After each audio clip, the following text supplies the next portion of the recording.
What do you think when you see a walrus? Those whiskered behemoths lounging on Arctic ice, tusks curved like scimitars, harmless icons of the frozen north? But what if I told you these 2-ton titans are the living treasures of a shadowy $2 billion global ivory trade, where a single giant's haul can fetch $25,000 on black market auctions?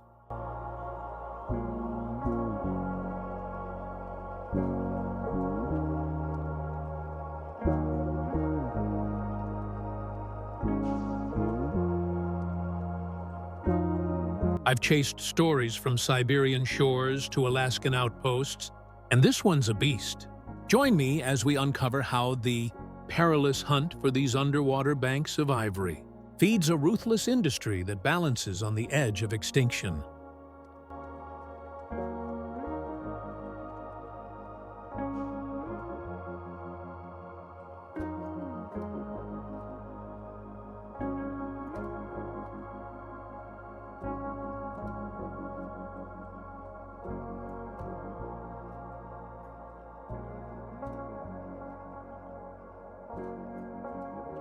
Most people see walruses in zoos or nature docks, plump pinnipeds flipping flippers, munching clams in frigid shallows. But what they don't realize is the sheer industrial magnitude behind those familiar faces. Picture this: in the Bering and Chukchi Seas, home to over 200,000 Pacific walruses, colossal haulouts form living carpets of flesh, where males tip the scales at 2 tons each. That's the weight of a small elephant, packed into a blubbery barrel 12 feet long.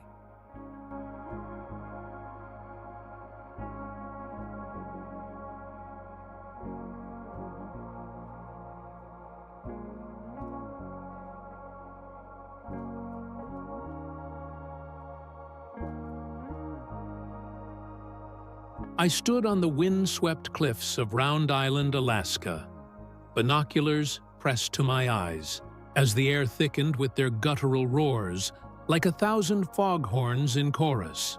What powers this spectacle? Sophisticated sonar tech on modern vessels, scanning depths up to 300 feet for migrating pods, turning guesswork into precision strikes.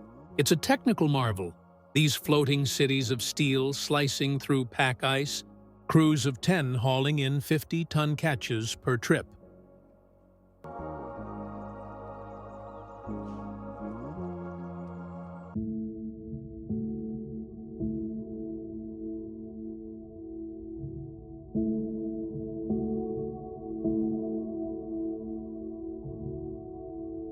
Economically, it's a lifeline. For coastal communities, one haul sustains families through winter, generating $500,000 in local trade annually from hides, oil, and those prized tusks. But as I watched the sun dip below the horizon, painting the sea in bloody crimson, I couldn't shake the question: what if there's an even more dangerous way, where men defy the Arctic's fury, not from afar, but up close? Half a world away from tourist postcards, the Bering Sea's environmental gauntlet rears its head. Gale-force winds whipping 20-foot swells, water temps plunging to 32 degrees Fahrenheit, where hypothermia claims the unwary in minutes.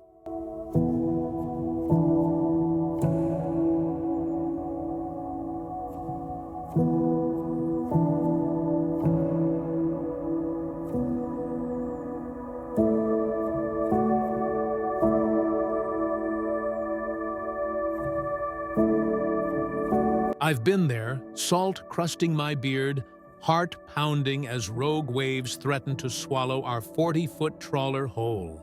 This is the extreme approach. Open water hunts where crews battle nature's wrath to conquer the giants. The human drama unfolds in raw strokes. A hunter's gloved hands tremble on the rail, eyes locked on a bull walrus surfacing 50 yards off. Tusks slicing the air like ivory daggers. One wrong move, and those 3-foot weapons impale flesh. Last season alone, 3 crews lost men to capsized skiffs in storms off St. Lawrence Island. Yet, they press on, armed with high-caliber rifles and pneumatic harpoons that pierce 2 feet of blubber in a heartbeat. Specialized gear, insulated dry suits woven from synthetic kelp fibers, GPS-linked drones spotting pods from 5 miles out, turns chaos into calculated risk.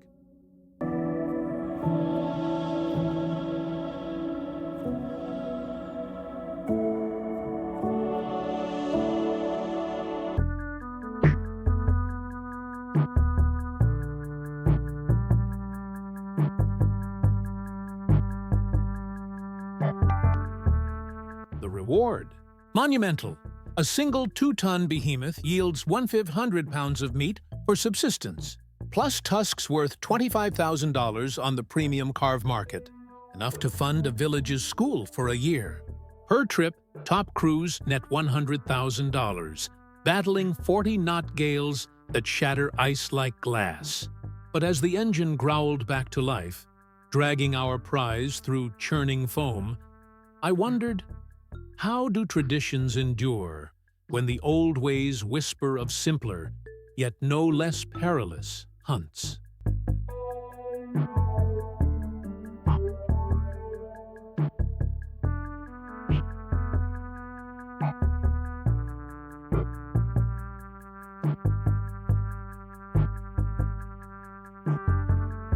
Thousands of miles away, in the remote Yupik villages of Bristol Bay, Alaska, where generations of indigenous hunters have woven their lives into the sea's rhythm, here the hunt pulses with ancestral fire.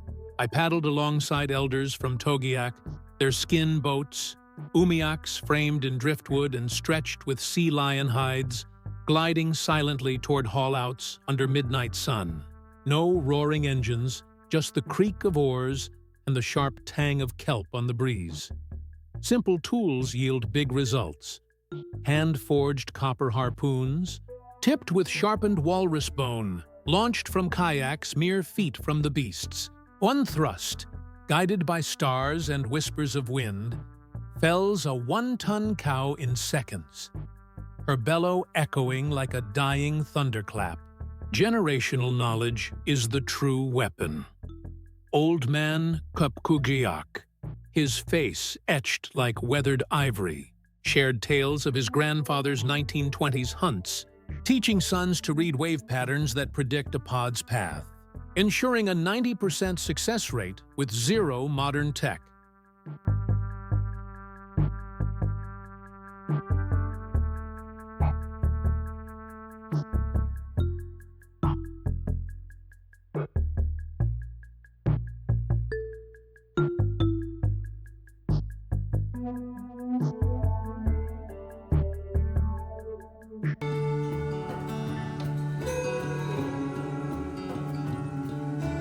This low-tech ballet fuels global luxury.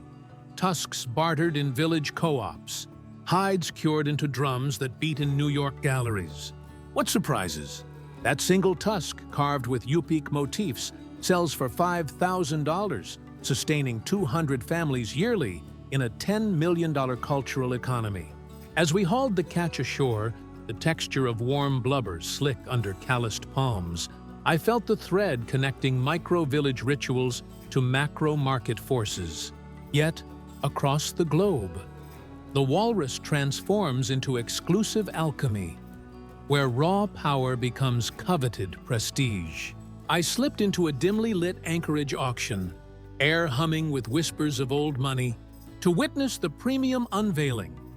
Not just any ivory, but from those 2-ton giants, tusks aged 20 years in Arctic cold, their Schrager lines swirling like frozen galaxies, denser and yellower than elephant rivals.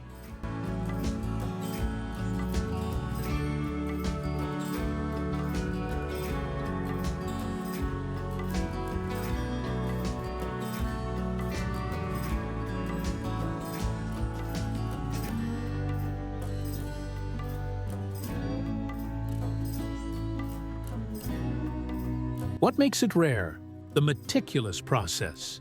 Native carvers spend 500 hours etching scenes of mythic hunts, using diamond-tipped needles on surfaces harder than bone. Time investment borders on obsession. Blubber oil lamps flickering through 40-hour sittings, the acrid smoke mingling with salt sweat determination. These pieces, precious as Fabergé eggs, shipped to Milan ateliers or Tokyo jewelers, inlaid into $50,000 watches or bespoke knife handles. The market destination? Elite circles. A pair from a record 2.5-ton bull fetched $25,000 at Sotheby's last fall, $2,500 per pound, outpacing gold. I held one, cool and heavy as a fallen star, feeling the pulse of ancient seas trapped within. Shocking, isn't it? How a beast battled in gales ends as a billionaire's talisman.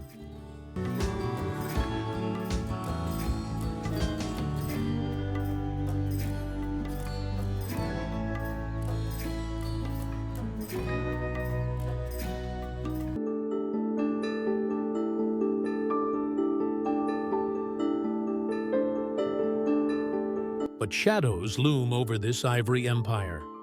Climate change has shrunk sea ice by 13% per decade, forcing 35,000 walruses to crowd shrinking haulouts, sparking deadly stampedes that claim 500 lives yearly.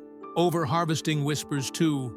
Illegal poaching siphons 1,000 tons of ivory annually, while economic pressures tempt villages to sell out to foreign syndicates.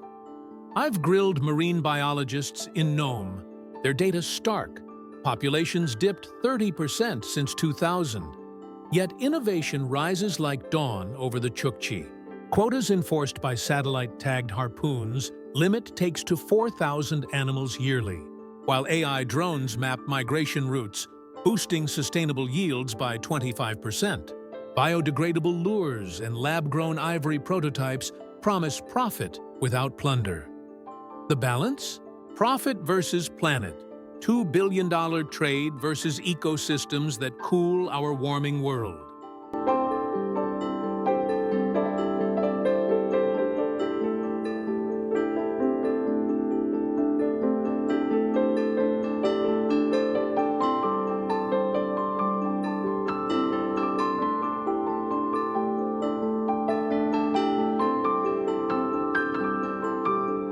I envision a future where Yupik wisdom merges with tech.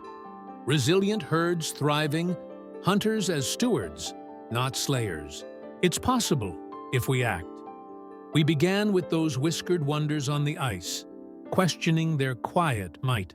Now we see. The hunt for the 2-ton giant isn't just survival. It's a global saga of courage etching tusks into history, traditions carving paths through tempests, and responsibility guarding tomorrow's seas. Why matters this to you? Because these underwater banks fund families yet fray the Arctic's web, a microdrama powering macro markets that touch your coffee table curios. The human spark, Kupkujiak's knowing grin, a carver's steady hand, reminds us ingenuity thrives when wed to stewardship. What other hidden industries do you think shape our world? Comment below and subscribe for more stories like this, uncovering the unsung heroes behind your everyday wonders.